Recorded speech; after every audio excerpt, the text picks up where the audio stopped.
السلام عليكم ورحمة الله.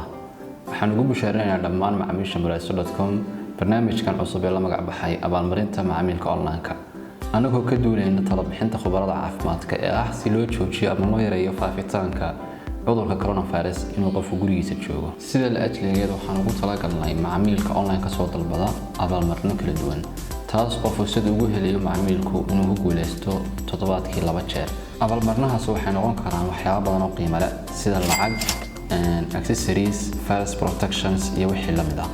Haddaba sidee baad uga soo dalban kartaa online-ka Muraadso?